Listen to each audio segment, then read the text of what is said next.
ಈಗ ಆಲ್ರೆಡಿ ಕಾವೇರಿಯ ಕಿಚ್ಚು ಮಂಡ್ಯ ಜಿಲ್ಲೆಯಾದ್ಯಂತ ಹೆಚ್ಚಾಗಿದೆ. ಅಲ್ಲಿರುವಂತಹ ವಿವಿಧ ಸಂಘಟನೆಗಳು ಹೋರಾಟವನ್ನ ಮಾಡ್ತಿವೆ, ಪ್ರತಿಭಟನೆಯನ್ನ ಮಾಡ್ತಿವೆ, ತಮ್ಮ ಆಕ್ರೋಶವನ್ನ ಕೂಡ ಹೊರಹಾಕ್ತಿದ್ದಾವೆ. ಯಾವುದೇ ಕಾರಣಕ್ಕೂ ಕೂಡ ತಮಿಳುನಾಡಿಗೆ ನೀರನ್ನ ಬಿಡೋದಿಲ್ಲ, ಒಂದು ಡ್ರಾಪ್ ನೀರನ್ನ ಕೂಡ ನಾವು ಬಿಡೋದಿಲ್ಲ ಅಂತ ಹೇಳಿ ಹೋರಾಟವನ್ನ ಮಾಡ್ತಾ ಇರುವಂತದ್ದು ವಿವಿಧ ಸಂಘಟನೆಗಳು. ಇನ್ನು ಕೆಆರ್ಎಸ್ ಡ್ಯಾಂ ಬಳಿನೂ ಕೂಡ ಇದೇ ಸಂದರ್ಭದಲ್ಲಿ ಇಂದು ಕೂಡ ಅಲ್ಲಿಗೆ ಬಿಜೆಪಿ ಕಾರ್ಯಕರ್ತರು ಹೋಗಿದ್ರು, ಆರ್ ಅಶೋಕ್ ಅವರು ಹೋಗಿದ್ರು, ಸಿಟಿ ರವಿ ಅವರು ಹೋಗಿದ್ರು, BY ವಿಜೇಂದ್ರ ಅವರು ಹೋಗಿದ್ರು. ಅವರೆಲ್ಲರೂ ಕೂಡ ಹೋಗಿ ಅಲ್ಲಿ ಆಕ್ರೋಶವನ್ನ ಹೊರಹಾಕಿದ್ದಾರೆ. ಅವರೆಲ್ಲರೂ ಕೂಡ ಅರೆಸ್ಟ್ ಕೂಡ ಮಾಡಲಾಗಿದೆ.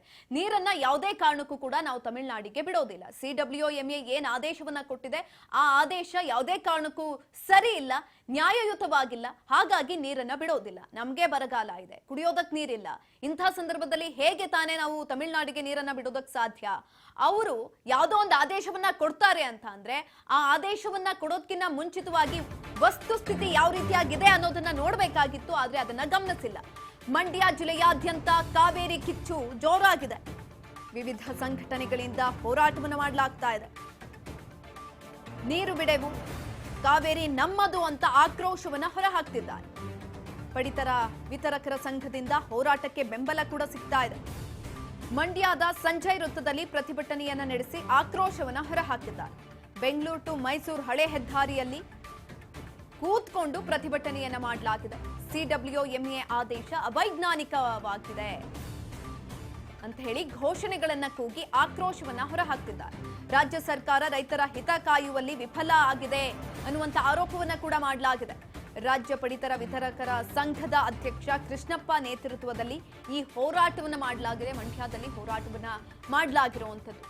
ಯಾವುದೇ ಕಾರಣಕ್ಕೂ ಕೂಡ ತಮಿಳುನಾಡಿಗೆ ನೀರನ್ನ ಬಿಡೋದಿಲ್ಲ ಅಂತ ಹೇಳಲಾಗ್ತಾ ಇದೆ. ಇದೀಗ ನೀರನ್ನ ಯಾವುದೇ ಕಾರಣಕ್ಕೂ ಕೂಡ ಬಿಡೋದಿಲ್ಲ, ನಾವು ಕಾವೇರಿ ನಮ್ಮದು ಅಂತ ಆಕ್ರೋಶವನ್ನ ಹೊರಹಾಕ್ತಿದ್ದಾರೆ. ಪಡಿತರ ವಿತರಕರ ಸಂಘದಿಂದ ಹೋರಾಟಕ್ಕೆ ಬೆಂಬಲವನ್ನ ಕೂಡ ಸೂಚಿಸಲಾಗಿದೆ.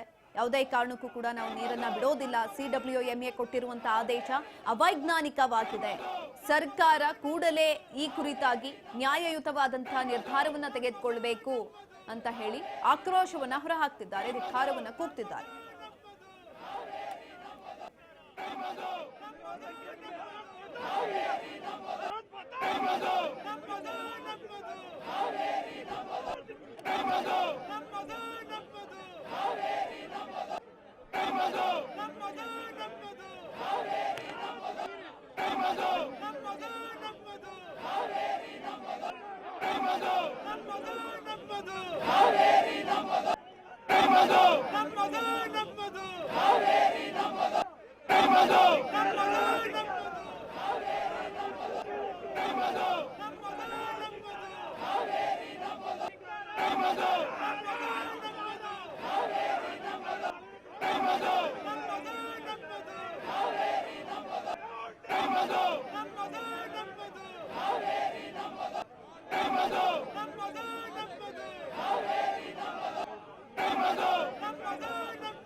ಬೆಂಗಳೂರು ಟು ಮೈಸೂರು ಹಳೆ ಹೆದ್ದಾರಿಯಲ್ಲಿ ಕೂತು ಪ್ರತಿಭಟನೆಯನ್ನ ಮಾಡ್ತಿದ್ದಾರೆ. ಈ ಸಂದರ್ಭದಲ್ಲಿ CWMA ಆದೇಶ ಅವೈಜ್ಞಾನಿಕವಾಗಿದೆ, ಅವರು ತೆಗೆದುಕೊಂಡಿರುವಂತಹ ನಿರ್ಧಾರ ಸರಿ ಇಲ್ಲ.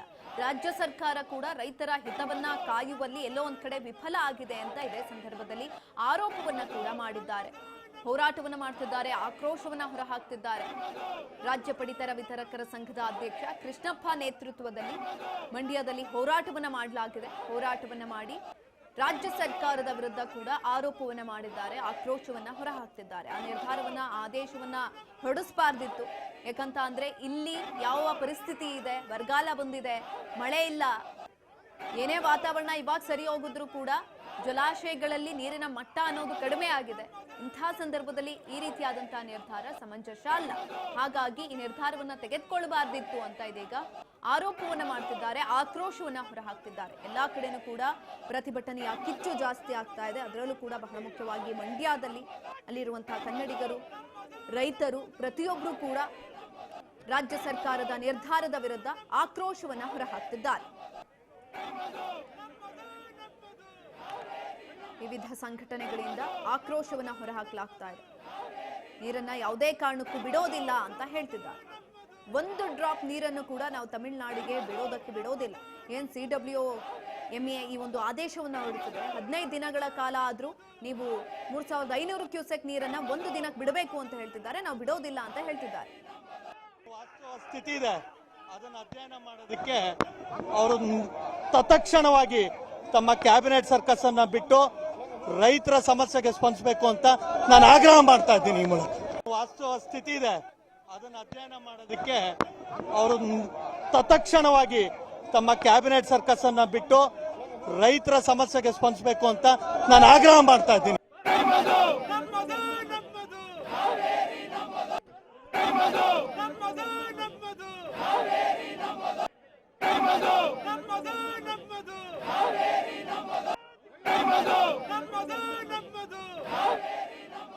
ಕಾವೇರಿ ನಮ್ಮದು, ಯಾವುದೇ ಕಾರಣಕ್ಕೂ ಕೂಡ ತಮಿಳುನಾಡಿಗೆ ನೀರನ್ನ ಹರಿಸಬಾರದು. ಅದರ ಜೊತೆಯಲ್ಲಿ ಇವಾಗ ತಾನೇ ನಾವು ಮಾತನಾಡಿದ್ದನ್ನು ಕೂಡ ಗಮನಿಸಿದ್ವಿ. ವಾಸ್ತುನಿಷ್ಠ ಅಲ್ಲಿ ಏನಿದೆ ಅಂದ್ರೆ ಅಲ್ಲಿನ ಪರಿಸ್ಥಿತಿ ಯಾವ ರೀತಿಯಾಗಿದೆ ಅದನ್ನ ನೀವು ಪರಿಶೀಲನೆ ಮಾಡಬೇಕಾಗಿತ್ತು. ಎಷ್ಟು ಜಲಾಶಯಗಳಲ್ಲಿ ನೀರಿನ ಮಟ್ಟ ಇದೆ, ಅಲ್ಲಿರುವಂತಹ ರೈತರಿಗೆ ಎಷ್ಟು ಬೇಕಾಗುತ್ತೆ, ಕುಡಿಯೋದಕ್ಕೆ ಎಷ್ಟು ಬೇಕಾಗುತ್ತೆ, ಇದೆಲ್ಲವನ್ನ ಕೂಡ ಪರಿಶೀಲನೆ ಮಾಡಿದ ಬಳಿಕ ಈ ನಿರ್ಧಾರವನ್ನ ತೆಗೆದುಕೊಂಡಿದ್ದಿದ್ರೆ ಅದು ಓಕೆ. ಆದ್ರೆ ಇಷ್ಟು ಕಡಿಮೆ ಇರಬೇಕಾದ್ರೆ ನೀರು ಯಾವ ಆಧಾರದ ಮೇಲೆ, ಯಾವ ಮಾನದಂಡದ ಮೇಲೆ ನೀವು ತಮಿಳುನಾಡಿಗೆ ನೀರನ್ನ ಬಿಡ್ತಾ ಇದ್ದೀರಾ? ಇದೆಷ್ಟು ಸರಿ? ಇದು ಕನ್ನಡಿಗರಿಗೆ ಮಾಡ್ತಾ ಇರುವಂತಹ ಅನ್ಯಾಯ. ಇದೇ ಮೊದಲನೇ ಬಾರಿಗೆ ಅಲ್ಲ. ಕಾವೇರಿ ಕಿಚ್ಚು ಯಾವಾಗ ಬೇಕಾದ್ರೂ ಬಂದಂತ ಸಂದರ್ಭದಲ್ಲಿ, ಚರ್ಚೆಗೆ ಬಂದಂತ ಸಂದರ್ಭದಲ್ಲಿ ಇದೇ ರೀತಿಯಾದಂಥ ನಿರ್ಧಾರ ಬಂದ್ಬಿಡುತ್ತೆ. ಅದರಲ್ಲಿ ಪ್ರತಿ ಸಲಿನೂ ಕೂಡ ಕನ್ನಡಿಗರಿಗೆ ಅನ್ಯಾಯ ಆಗಿದೆ. ಇದು ಸರಿ ಇಲ್ಲ ಯಾವುದೇ ಕಾರಣಕ್ಕೂ ಕೂಡ. ಡಿ ಕೆ ಶಿವಕುಮಾರ್ ಅವರು ಹೇಳ್ತಾರೆ ನಾನು ಬಂಗಾರಪ್ಪನವರ ಶಿಷ್ಯ ಅಂತ. ಆದ್ರೆ ಬಂಗಾರಪ್ಪನವರು ಅವರಿದ್ದಂತ ಸಂದರ್ಭದಲ್ಲಿ ಸುಗ್ರೀವಾಜ್ಞೆಯನ್ನ ಹೊರಡಿಸ್ತಾರೆ ಕಾವೇರಿ ವಿಚಾರಕ್ಕೆ ಸಂಬಂಧಪಟ್ಟಂತೆ. ಅದೇ ರೀತಿಯಾದಂತಹ ನಿರ್ಧಾರವನ್ನ, ನಿಲುವನ್ನ ಡಿ ಕೆ ಶಿವಕುಮಾರ್ ಅವರು ಕೂಡ ತೆಗೆದುಕೊಂಡ್ಲಿ. ಯಾಕೆ ತೆಗೆದುಕೊಳ್ತಾ ಇಲ್ಲ? ಇದ್ರಲ್ಲಿ ಯಾಕೆ ಮಾತಾಡ್ತಾ ಇಲ್ಲ? ಆಗಸ್ಟ್ 3ನೇ ತಾರೀಕು ವಿಜಯ್ ಅವ್ರು ಬರ್ಬೇಕಾಗಿತ್ತು, ಅದು ಕೂಡ ಆಗ್ತಾ ಇಲ್ಲ. ವಿಜಯ್ ಅವ್ರು ಬರ್ತಾ ಇಲ್ಲ, ಬರಬೇಡಿ ಅಂತ ಹೇಳಿದ್ದೀನಿ, ಫೋನಲ್ಲೇ ಎಲ್ಲಾ ವಿಚಾರವನ್ನ ಚರ್ಚೆ ಮಾಡಿದ್ದೀನಿ ಅಂತ ಹೇಳಿ ಡಿ ಕೆ ಶಿವಕುಮಾರ್ ಅವರು ಕೂಡ ಈ ಒಂದು ಸಂದರ್ಭದಲ್ಲಿ ತಿಳಿಸಿದ್ದಾರೆ. ಬೆಂಗಳೂರು ಟು ಮೈಸೂರು ಹಳೆ ಹೆದ್ದಾರಿಯಲ್ಲಿ ಕೂತ್ಕೊಂಡು ಪ್ರತಿಭಟನೆಯನ್ನು ಮಾಡ್ತಾ ಇರುವಂಥದ್ದು. CWMA ಆದೇಶ ಅವೈಜ್ಞಾನಿಕವಾಗಿದೆ ಅಂತ ಘೋಷಣೆಗಳನ್ನ ಕೂಗಿ ಆಕ್ರೋಶವನ್ನ ಹೊರಹಾಕ್ತಿದ್ದಾರೆ. ಮಂಡ್ಯದಲ್ಲಿ ಆಗ್ತಾ ಇರುವಂತಹ ಗಲಾಟೆಯನ್ನ ಅಥವಾ ಅಲ್ಲಿ ಕನ್ನಡಿಗರ ಕಿಚ್ಚು ಯಾವ ರೀತಿಯಾಗಿದೆ ಅನ್ನೋದನ್ನ ಪ್ರತಿಯೊಂದನ್ನು ಕೂಡ ನಾವು ಗಮನಿಸ್ತಾ ಇದ್ದೀವಿ. ಅಲ್ಲಿನ ಪರಿಸ್ಥಿತಿ ಯಾವ ರೀತಿಯಾಗಿದೆ ಅನ್ನೋದನ್ನ ವಿವಿಧ ಸಂಘಟನೆಗಳಿಂದ ಹೋರಾಟವನ್ನು ಮಾಡಲಾಗ್ತಾ ಇದೆ. ಒಂದು ಡ್ರಾಪ್ ನೀರನ್ನು ಕೂಡ ನಾವು ಬಿಡೋದಿಲ್ಲ ಅಂತ ಹೇಳ್ತಿದ್ದಾರೆ. ಕಾವೇರಿ ನಮ್ಮದು ಅಂತ ಆಕ್ರೋಶವನ್ನ ಹೊರಹಾಕ್ತಿದ್ದಾರೆ. ಪ್ರತಿ ಬಾರಿನೂ ಇದೇ ರೀತಿಯಾಗಿ ಆಗೋಗುತ್ತೆ. CWRC ಒಂದು ನಿರ್ಧಾರವನ್ನ ಹೊರಡಿಸಿತ್ತು, ಆ ನಿರ್ಧಾರದಲ್ಲಿ ಅನ್ಯಾಯ ಆಗಿತ್ತು. ಇನ್ನೇನು CWMAನಲ್ಲಾದ್ರೂ ನಮಗೆ ನ್ಯಾಯ ಸಿಗುತ್ತೆ ಅನ್ನುವಂಥ ನಿರೀಕ್ಷೆಯನ್ನ ಇಟ್ಕೊಂಡಿದ್ರು ಕನ್ನಡಿಗರು, ರೈತರು ಎಲ್ಲರೂ ಕೂಡ. ಆದ್ರೆ ಅದಕ್ಕೂ ಕೂಡ ಬರೆ ಬಿದ್ದಿದೆ. ಈ ಬರೆಗಾಲ ಇದ್ದಂತ ಸಂದರ್ಭದಲ್ಲಿ ಈ ರೀತಿಯಾದಂತಹ ಬರೆ ಬೇಕಾಗಿತ್ತ? ಕನ್ನಡಿಗರನ್ನ ಯಾಕೆ ನೀವು ಇಷ್ಟು ನೆಗ್ಲೆಕ್ಟ್ ಮಾಡ್ತಾ ಇರುವಂಥದ್ದು? ಹಾಗಾದ್ರೆ ಇಲ್ಲಿರೋರ ಯಾರು ಮನುಷ್ಯರಲ್ವಾ? ಇವ್ರಿಗೆ ನೀರ್ ಬೇಕಾಗಿಲ್ವಾ? ನಮ್ಮ ಹತ್ರ ಇದೆ ಅಂತ ಅಂದಂತ ಸಂದರ್ಭದಲ್ಲಿ ನಾವೇ ಕೊಟ್ಟಿದ್ದೀವಿ ಎಷ್ಟೋ ಸಲಿ. ನಮ್ಮ ಹತ್ರ ಇದೆ, ಜಾಸ್ತಿ ಕೊಡೋಣ ಅಂತ. ಆದ್ರೆ ಇವಾಗ ನಮ್ಮ ಬಳಿನೇ ಇಲ್ಲ ಅಂತ ಅಂದಾಗ ಹೇಗ್ ಕೊಡೋದಕ್ಕೆ ಸಾಧ್ಯ? ಮೊದಲು ನಾವು ಬದುಕಬೇಕಲ್ವಾ? ಬೇರೆಯವ್ರನ್ನ ಬದುಕಿಸ್ಬೇಕು ಅಂತ ಅಂದ್ರೆ ಅಲ್ಲಿ ನಾವು ಕೂಡ ಬದುಕೋದು ಅಷ್ಟೇ ಇಂಪಾರ್ಟೆಂಟ್ ಆಗಿರುತ್ತೆ. ಆದ್ರೆ ಇಲ್ಲಿ ನಮ್ಮನ್ನ ಹಾಳ್ಬಾವಿಗೆ ನೂಕಿ ಎಲ್ಲೋ ಒಂದ್ ಕಡೆ ತಮಿಳುನಾಡಿಗೆ ನೀರನ್ನ ಬಿಡೋದಕ್ಕೆ ಹೊರಟಿರುವಂಥದ್ದು ಯಾವುದೇ ಕಾರಣಕ್ಕೂ ಕೂಡ ಸರಿ ಇಲ್ಲ. ಮನೆಗೆ ಮಾರಿ ಊರಿಗೆ ಉಪಕಾರಿ ಅನ್ನೋ ರೀತಿನಲ್ಲಿ ಈ ನಿರ್ಧಾರವನ್ನ ತೆಗೆದುಕೊಳ್ಳಲಾಗಿದೆ. ಇವಾಗ ಆಲ್ರೆಡಿ ಆದೇಶವನ್ನ ಹೊರಡಿಸ್ಬಿಟ್ಟಿದ್ದಾರೆ. ಸರ್ಕಾರ ಹೇಳ್ತಾ ಇದೆ ಸುಪ್ರೀಂ ಕೋರ್ಟ್ ಮೆಟ್ಟಿಲೇರ್ತೀವಿ, ನಾವು ಸುಪ್ರೀಂ ಕೋರ್ಟ್ ಅಲ್ಲಿ ತಡೆಯಾಜ್ಞೆಯನ್ನ ತರ್ತೀವಿ ಅಂತ ಹೇಳಿ ಕಾನೂನು ಹೋರಾಟಕ್ಕೆ ಸಿದ್ಧ ಅಂತ ಹೇಳಲಾಗ್ತಾ ಇದೆ.